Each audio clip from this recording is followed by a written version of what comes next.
नमस्कार दोस्तों, मैं हूं सीमा बोरा। दोस्तों, आज हम आपको विद्यार्थियों के लिए और युवाओं के लिए कुछ लाभकारी अभ्यास बताएंगे। दोस्तों, इन अभ्यासों को बच्चों ने, स्टूडेंट्स ने और युवाओं ने नियमित प्रैक्टिस करना चाहिए। इन अभ्यासों को करने से उनकी एकाग्रता बढ़ती है, चित्त की चंचलता दूर होती है, मन एकाग्र होता है। ब्रेन एक्यूरेसी यानी मेमोरी पावर को बढ़ाने के लिए हम प्रयास करेंगे योग मुद्रासन।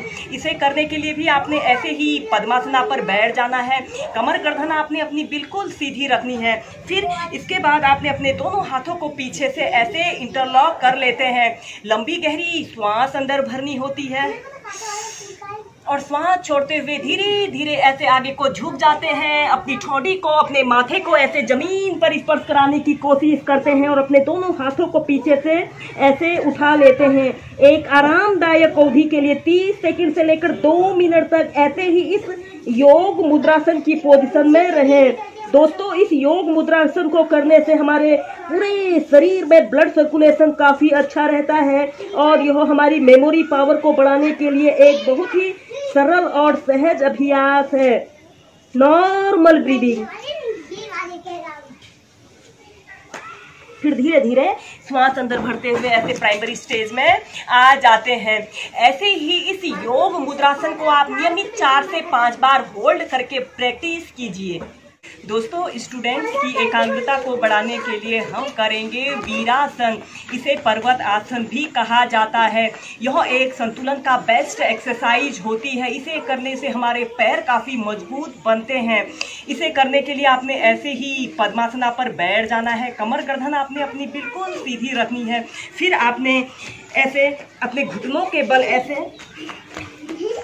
अपने घुटनों के बल ऐसे खड़े होने का प्रयत्न करना है। ऐसे अपने घुटनों के बल ऐसे खड़े होने का प्रयत्न करना है। किसी एक वस्तु पर अपने ध्यान को केंद्रित करते हुए ऐसे अपने दोनों हाथों को ऐसे प्रणाम मुद्रा बना लेते हैं। 10 सेकंड ऐसे ही होल्ड करके रखते हैं। फिर अपने दोनों हाथों को ऐसे ऊपर को ले जाते हुए अपने बाजुओं को अपने कान के पास ऐसे सटाते हुए अपने दोनों हाथों को ऐसे ऊपर को तान लेते हैं। आपकी कमर गर्दन बिल्कुल सीधी रहे। इस अभ्यास को बच्चों ने, युवाओं ने नियमित प्रैक्टिस करना चाहिए। उनके शरीर में इतनी फ्लेक्सिबिलिटी और स्ट्रेंथ होनी चाहिए कि वह इस पर्वत आसन को प्रैक्टिस कर सकें। पहले 10 सेकंड ऐसे ही होल्ड करके रखें। फिर आप 30 सेकंड, फिर 2 मिनट तक ऐसे ही मेंटेन करके रख सकते हैं। अपने दोनों हाथों को ऐसे प्रणाम मुद्रा भी बना सकते हैं। फिर धीरे धीरे अपने हाथों को ऐसे अपनी छाती के मध्य में ले आइए। फिर धीरे धीरे अपने दोनों हाथों को अपने थाइज के पास ऐसे रख लेते हैं और ऐसे प्राइमरी स्टेज में आ जाते हैं। तो बच्चों की एकाग्रता को बढ़ाने के लिए अब हम करेंगे पाद अंगुष्ठासन। इसे करने के लिए आपने ऐसे कागासन की पोजीशन में ऐसे बैठ जाना है। फिर आपने धीरे धीरे अपने पैर के पंजों के बल ऐसे बैठ जाना है।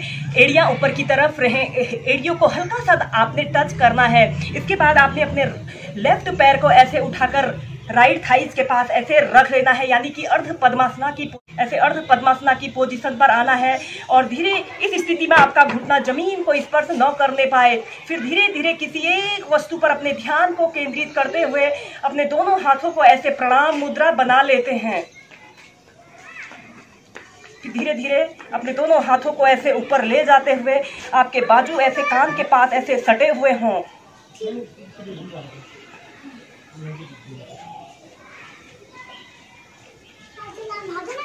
किसी एक वस्तु पर अपने ध्यान को केंद्रित कीजिए। यह भी एकाग्रता का एक कठिन अभ्यास है। 10 सेकंड ऐसे ही होल्ड करके रखें। फिर धीरे धीरे ऐसे प्राइमरी स्टेज में आ जाते हैं। इसी अभ्यास को अब हम दूसरी साइड से प्रैक्टिस करेंगे। अब आपने अपने राइट पैर को उठाकर लेफ्ट थाइज के पास ऐसे रखना है। अर्ध पद्मासना की पोजीशन में आना है और ध्यान रहे कि आपका घुटना ऐसे जमीन को स्पर्श न करने पाए। फिर धीरे धीरे ऐसे अपने पैर को उठाकर लेफ्ट थाइज के पास ऐसे रख लीजिए और अपने दोनों हाथों को ऐसे प्रणाम मुद्रा बना लीजिए। 10 सेकंड ऐसे ही होल्ड करके रखें।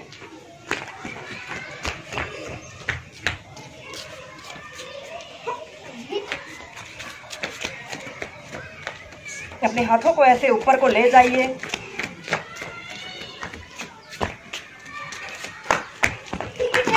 फिर धीरे धीरे ऐसे प्राइमरी स्टेज में आ जाते हैं।